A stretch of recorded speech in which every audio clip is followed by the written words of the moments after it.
What's up, my comic comrades? We are back from Star Wars Celebration this past weekend, and it was a ton of fun. We hope you had a chance to follow along with our coverage throughout, but if not, don't worry, it's all still available here on our channel, as well as our Instagram, Facebook, and Twitter, so feel free to check that out. Coming up next week, however, we will be kicking off Marvel Month with the release of the insanely anticipated Avengers Endgame. And we've got a massive and insanely exciting announcement for you guys that will be posted on our channel on Thursday, April 25th. Coinciding with the release of Endgame. Marvel's going big with this massive culmination of 10 years of the MCU movies, and we are too. So believe me when I tell you, you do not want to miss that.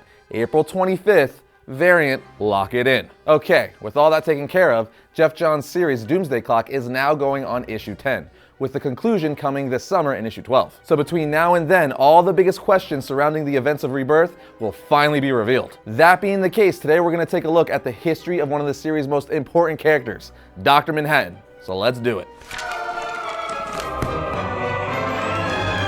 Dr. Manhattan was created by Alan Moore and Dave Gibbons and made his first appearance in Watchmen issue 1 in 1986. Like all of the Watchmen characters, Dr. Manhattan was based off an already existing comic book hero, and that hero would be Captain Atom. But with that brief intro out of the way, let's take a look at Manhattan's origin.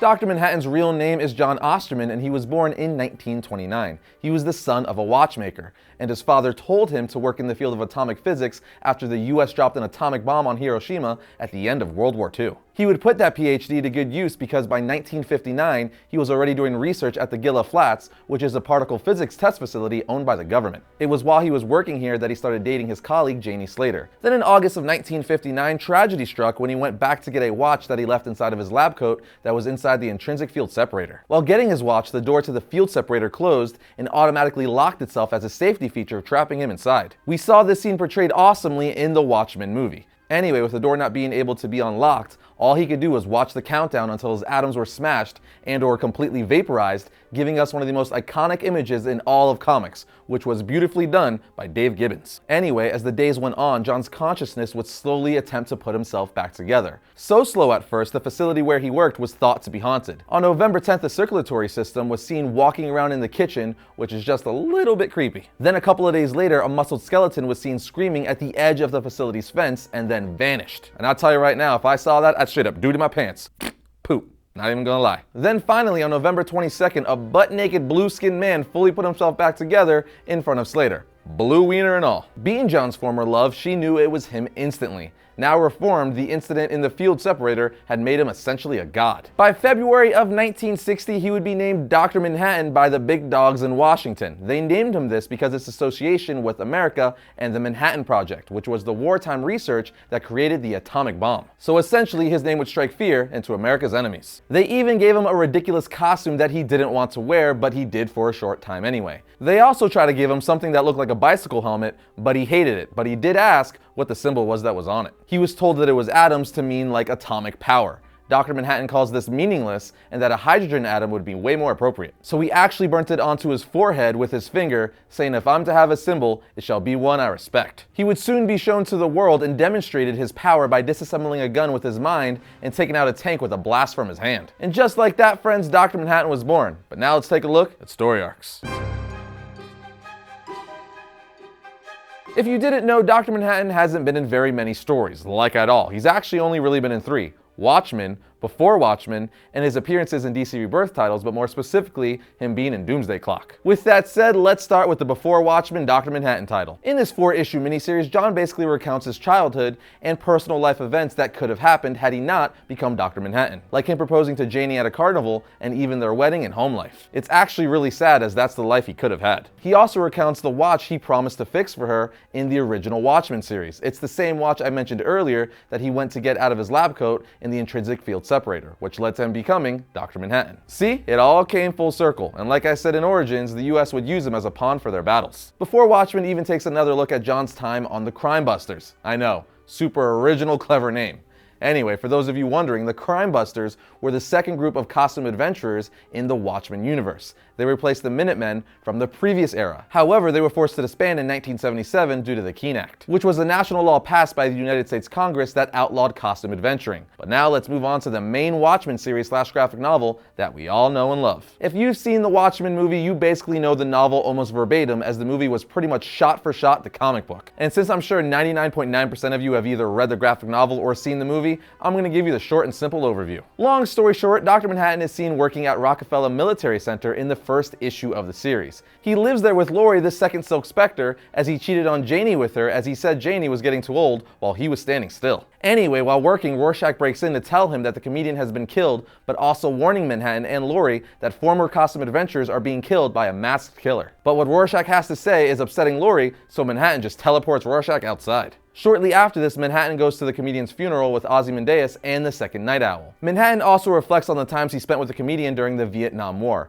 and let's just say the comedian wasn't the nicest of heroes. Anyway, Manhattan would eventually appear on a talk show where a reporter in the audience accused Manhattan with allegations that he caused cancer in several of his former associates and even his former love, Janie. Needless to say, this makes him mad as all the reporters are ganging up on him, so he screams, "I said leave me alone," and teleports himself to Mars. While he's gone, the Soviet Union is like, this is our chance. They exploit his absence by invading Afghanistan, which sparked an international crisis. Laurie would eventually join Dr. Manhattan on Mars, and after the revelation that Laurie's father was in fact a comedian, she convinced Manhattan to return to Earth. Once back on Earth, it's revealed that Ozymandias had framed Dr. Manhattan as part of his scheme to avoid World War III. Said scheme was to engineer a monster that would attack New York, killing half of the city. This would in turn bring the world together, so instead of fighting each other, they would fight the common threat in the monster. And when Dr. Manhattan sees this, he realizes to expose the truth of what Ozymandias did would only mean for Earth to go back to fighting each other, so he agrees to say nothing. This pisses off Rorschach, as he's like, no, the world needs to know the truth.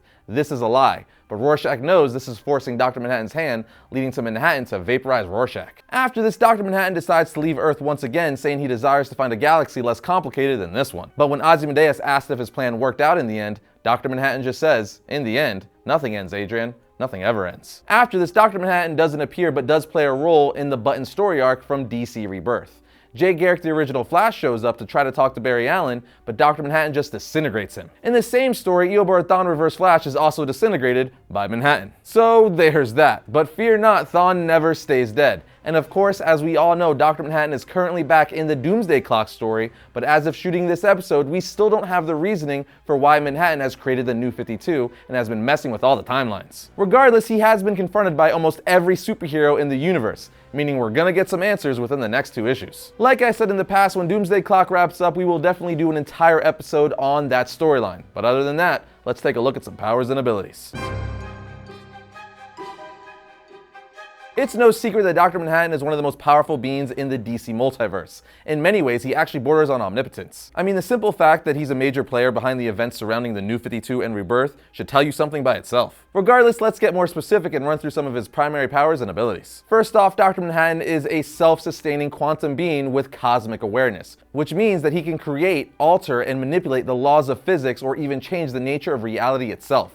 It also means that he doesn't need sleep, food, or water to survive. This of course grants him the ability to manipulate all molecules on the subatomic level, including his own, allowing him to split and duplicate himself endlessly, with each duplicate being a completely separate and sentient version of himself. And whenever he wants, he simply fuses the copies back into himself with 0 side effects. But his molecular manipulation doesn't stop there. It extends to anything and everything. For instance, he could pull an attacking enemy apart down to their base molecules with a snap of a finger. He could then reconstruct those molecules any way he wishes, so that alone makes him scary powerful. Dr. Manhattan's command over the laws of time and space gave him not just the ability to mentally time travel at will, but to see the past, present, and future from an outside perspective in the same way that you or I would look at a scroll or a book. This understanding of the universe on a cosmic scale also means he could travel interdimensionally at will, or even oversee multiple universes simultaneously. In fact, Dr. Manhattan has stated that he could create or destroy whole universes with little effort, which he went on to prove in stories like Flashpoint. Wielding these powers make him essentially invulnerable to physical attack and give John countless other abilities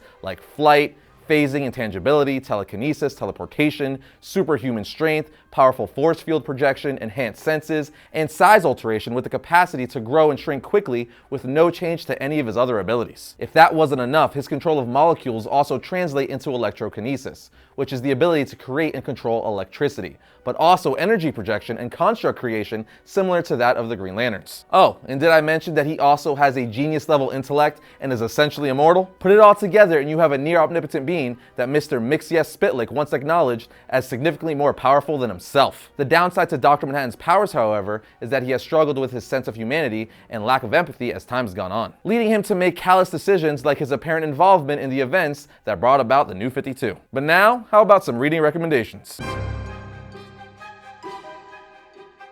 As I said earlier, there's not a whole lot of reading recommendations for Dr. Manhattan, but check out the Watchmen graphic novel, the Before Watchmen Dr. Manhattan series, and Doomsday Clock. Today's episode is sponsored by our friends over at Verve, but honestly, we'd be watching Verve whether they sponsor the show or not, because it's one of the best streaming platforms available for geeky content. I'm talking anime, retro classic shows, great exclusive content, and more. They've got it all. One of our current favorites is Rooster Teeth's awesome new series, Genlock, which we are currently watching weekly and discussing every Monday on Variant Live. If you haven't been watching along with us, it's not too late to jump on, and right now you can do that just by going to verve.co/variant, or just click the link in the description below to get a free 30-day ad-free trial of Verve Premium. That's 30 days to watch Genlock with us for free, but also get tons of additional great content like Dragon Ball Super, My Hero Academia, Bravest Warriors, and Rooster Teeth's other anime, Ruby. In addition to the Rooster Teeth channel, Verve Premium also gives you unlimited access to a ton of great content from channels like Crunchyroll, Cartoon Hangover, Nick Splat, and Boomerang, just to name a few. All ad-free. Get on it, my friends. Go to verve.co/variant or click the link in the description and get your free 30-day ad-free trial of Verve Premium now. Then download the Verve app on your iPhone, Android, Roku, or Apple TV to keep up with your shows from anywhere. Sign up now and start watching Genlock with us, then join us right here every Monday to talk some nerdy goodness.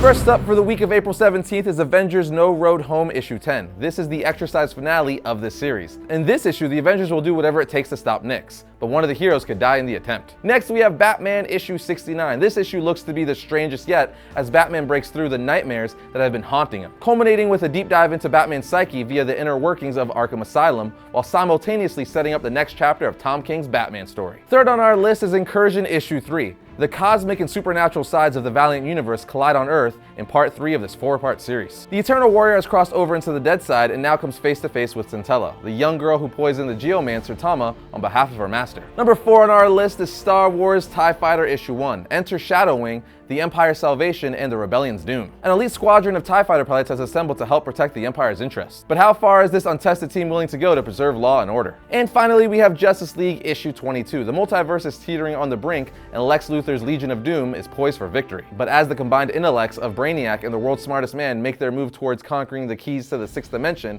the final form of Perpetua takes her shape, and the DCU will never be the same again.